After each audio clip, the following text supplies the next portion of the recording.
दोस्तों, सत्ता से धर्म के टकराव कोई नई बात नहीं है। अभी शंकराचार्य और उत्तर प्रदेश के सरकार के बीच जो खींचतान चल रही है वो उसी इतिहास में घुसपैठ की कोशिश है जिसे शंकराचार्य ने ही बनाया था। क्योंकि शंकराचार्य कोई एक शख्स नहीं बल्कि एक पदवी है जिसे धारण करने वाला हिंदुत्व का सबसे बड़ा पुरोधा होता है और उसे कोई भी अपने राजनीतिक मंशा के लिए धर्म के आधार पर चैलेंज नहीं कर सकता। लेकिन इतिहास में कई ऐसे मौके आए जब सत्ताधीशों ने सीधे तरीके से तो नहीं, पर्दे के पीछे शंकराचार्यों को चुनौती दी है और उसका खामियाजा भुगतना भी पड़ा। इतिहास से सीख लेनी चाहिए, लेकिन सरकार सीख नहीं लेना चाहती। इसलिए तो एक ऐसे मामले में शंकराचार्य पर फटाफट तरीके से एफआईआर दर्ज कर ली गई जिसको लेकर उनकी तरफ से वक्त मांगा गया था। लेकिन कोर्ट का दिल फौरी तौर पर पिघल गया। देश में सुप्रीम कोर्ट, हाई कोर्ट से लेकर जिला अदालतों के सामने न जाने कितने आंसू यूं ही बहते जाते होंगे, लेकिन जगत गुरु रामभद्राचार्य के शिष्य आशुतोष महाराज की आंखों से आंसू क्या निकला, कोर्ट का दिल और दिमाग मोम हो गया। नमस्कार दोस्तों, मैं हूं परवीन सानी। दोस्तों, संतों की सबसे बड़ी संपत्ति होती है उनकी छवि। ये हर कोई जानता है, सत्ता तो जरूर जानती होगी। एक बार संत की छवि पर दाग लगा तो फिर वो संत नहीं रह जाता। कुछ इसी तरह का प्रयास मुझे लगता है शंकराचार्य के साथ हो रहा है। अब सोचिए, आशुतोष ब्रह्मचारी महाराज ने शंकराचार्य के शिविर में बच्चों के यौन शोषण का 8 फरवरी को प्रयागराज की स्पेशल पोस्को कोर्ट में शिकायत दर्ज की थी।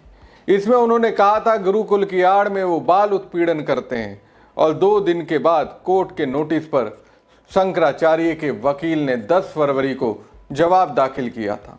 13 फरवरी को जज विनोद कुमार चौरसिया ने मामले की सुनवाई की। शिकायतकर्ता आशुतोष महाराज ने मामले की वकालत खुद की।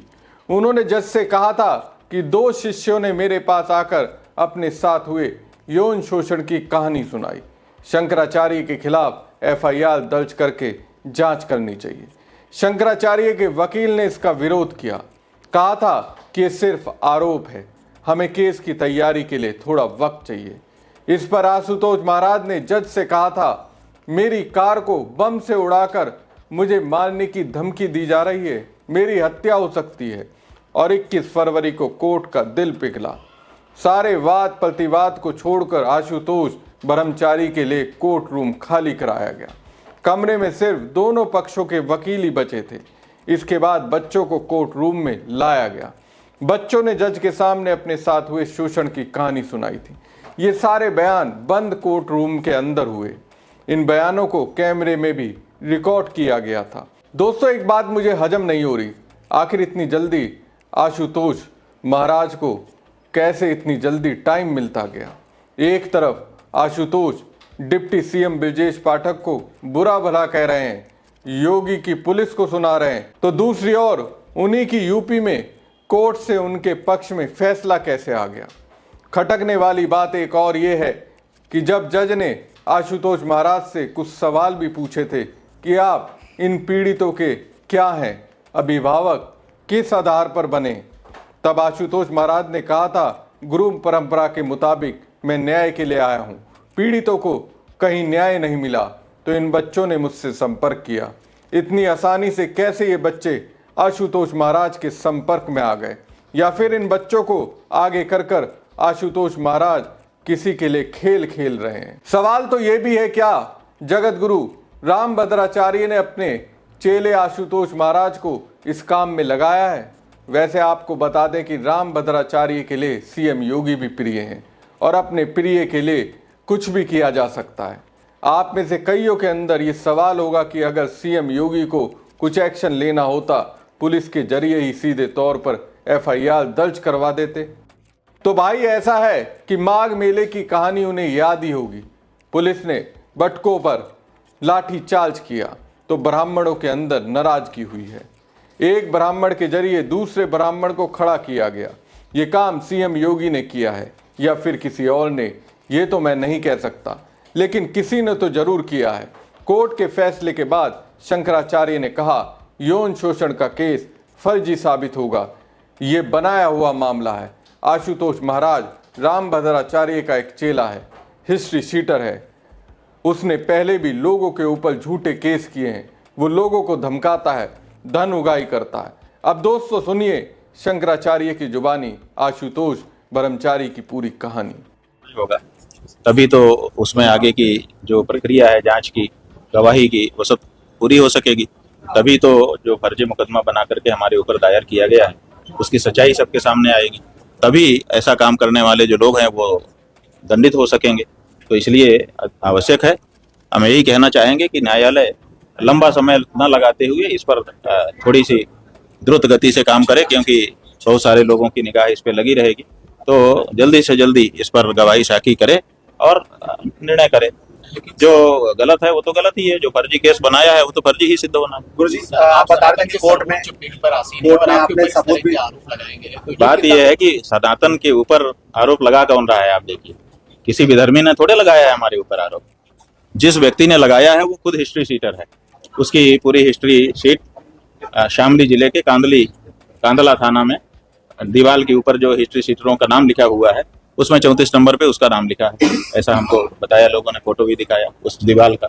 वहां पर जो रजिस्टर रखा है उसमें HS नंबर 76A उस व्यक्ति का नाम लिखा है। जाने कितने लोगों के ऊपर फर्जी मुकदमा डाल करके और उनको उगाही करना, यही उसका काम है। वो व्यक्ति रामभद्राचार्य का शिष्य बन जाता है और रामभद्राचार्य जी की शिष्य होने के बाद वो आकर के हमारे लोगों के ऊपर इस तरह का आरोप लगाता है। तो आप समझ लीजिए कि ये आरोप कोई विधर्मी नहीं लगा रहा है। ये आरोप कहाँ से आ रहा है? रामभद्राचार्य जी। और रामभद्राचार्य जी का बल कहाँ है वो भी आप लोग जान लीजिए। तो गौ माता की जो आवाज हम उठा रहे हैं, इस आवाज को बंद करने के लिए सारे प्रयत्न हो रहे हैं। उन्हीं में से एक प्रयत्न है। महाराज जी आप कह रहे थे कि कोर्ट में सब साक्ष्य देने के बाद भी मुकदमा कैसे दर्ज हो गया? ऐसा है कि मुकदमा तो दर्ज होगा ना, बिना मुकदमा दर्ज हुए जांच कैसे होगी? और बिना जांच के अगर खारिज कर देगा तो आप कहेंगे साहब बिना जांच के खारिज कर दिया। इसलिए मुकदमा दर्ज होकर के उस पर जांच होकर के दूध का दूध पानी का पानी होना, यही प्रक्रिया है। और ये प्रक्रिया बिल्कुल सही है, हम स्वागत करते हैं। आगे कार्रवाई आप आगे को कैसे तैयारी करेंगे? हमारी क्या तैयारी है? देखिए, जो सच है उसको क्या तैयारी करना है। उन्होंने झूठा केस बनाया और उन्होंने कल हमारे अधिवक्ता ने आप लोगों को बताया था कि उन्होंने 2 एफिडेविट दाखिल किए हैं, दोनों में 2 कहानी है। यहीं से मामला खत्म हो गया। एक व्यक्ति शपथ पत्र पर 2 कहानी देता है, इसका मतलब उसकी एक कहानी तो झूठी है ना। आप इसी से अंदाजा लगा लीजिए। तो और बाकी जो कहानी में जो कमजोरी होगी वो वकील वहां पे खड़े होके कोर्ट में बताएंगे, उसको हम कैसे आपके सामने बताएं। इसलिए कोई इसमें बाधा नहीं है। ये बिल्कुल उचित है, जो प्रक्रिया है उसका पालन किया जाना चाहिए। और हम लोग न्यायालय में जो बाधा आ रही है उसको फेस करेंगे। ऐसी क्या बात है? हम थोड़े आदित्यनाथ है कि हमारे ऊपर का मुकदमा हटवा लो, ऐसी जरूरत नहीं है। हमारे ऊपर अगर कोई आक्षेप है तो हम भी उसका सामना करेंगे जैसे आम लोग करते हैं। ऐसी क्या बात है? और हमको अपनी न्यायपालिका पे भरोसा है और अपनी सच्चाई पे भरोसा है। क्या किस बात की चिंता? और गौ माता का आशीर्वाद है।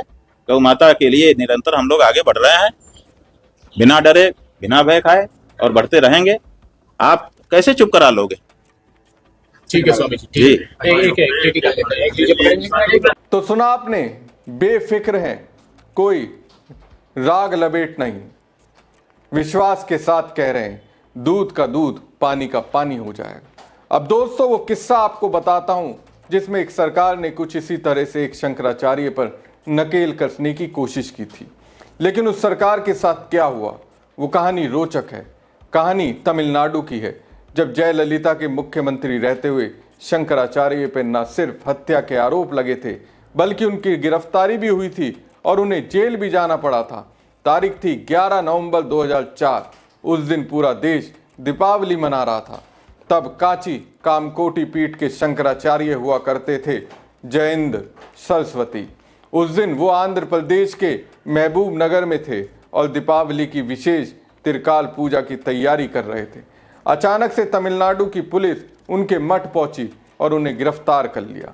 विशेष विमान से उसी रात उन्हें चेन्नई लाया गया और फिर चेल्लूर की सेंट्रल जेल में बंद कर दिया गया। तमिलनाडु पुलिस ने इस गिरफ्तारी की वजह जो बताई थी उसमें शंकराचार्यों के एक हत्या की साजिश का अभियुक्त बनाया गया था। मरने वाले शंकर रमन थे, जो कांचीपुरम के वरदराज पेरुमल मंदिर के मैनेजर हुआ करते। तमिलनाडु पुलिस ने अपनी तहकीकात में पाया कि शंकर रमन का मठ और शंकराचार्य से पुराना झगड़ा था। तमिलनाडु सरकार की मुखिया हुआ करती थी जयललिता। केंद्र में वो एनडीए का हिस्सा थी, जिसका नेतृत्व बीजेपी कर रही थी, और उसके सबसे बड़े नेता थे अटल बिहारी वाजपेयी।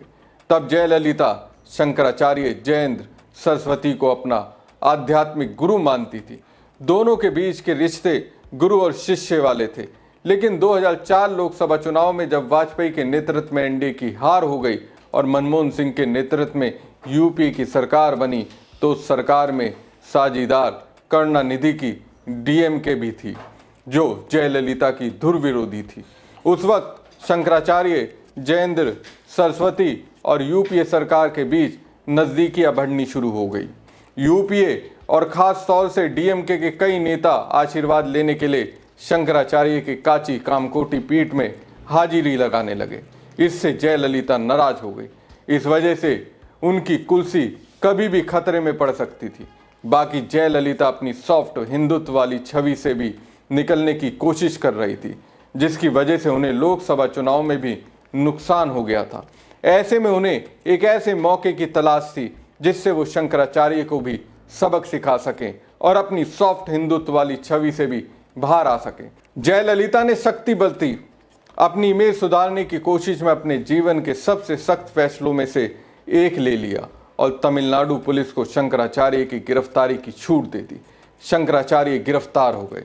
इसकी वजह से जयललिता की सहयोगी भारतीय जनता पार्टी भी नाराज हो गई। खुद लाल कृष्ण आडवाणी ने जयललिता के इस फैसले का विरोध किया। पूरे देश के साधु संत आंदोलन में जुट गए, लेकिन जयललिता टस से मस नहीं हुई। उन्होंने जेल में भी शंकराचार्य के लिए कोई अलग व्यवस्था नहीं की, बल्कि सामान्य कैदियों को मिलने वाली सुविधाएं उन्हें दी गई। तमाम तरह के टॉर्चर किए गए। लेकिन 27 नवंबर 2013 को पौंडीचेरी की एक विशेष अदालत ने शंकराचार्य, उनके उत्तराधिकारी विजेंद्र सरस्वती और अन्य 21 आरोपियों को बाइज्जत बरी कर दिया। अब लगता है यूपी सरकार इस इतिहास को भूल गई, तभी तो फिर से वही कहानी दोहराई जा रही है। इसका हिसाब कहीं 2027 में देना ना पड़ जाए। आपको क्या लगता है? हमारी खबर में कमेंट करके जरूर बताएं और साथ ही पेज को ज़्यादा से ज़्यादा लाइक और शेयर कीजिएगा। धन्यवाद।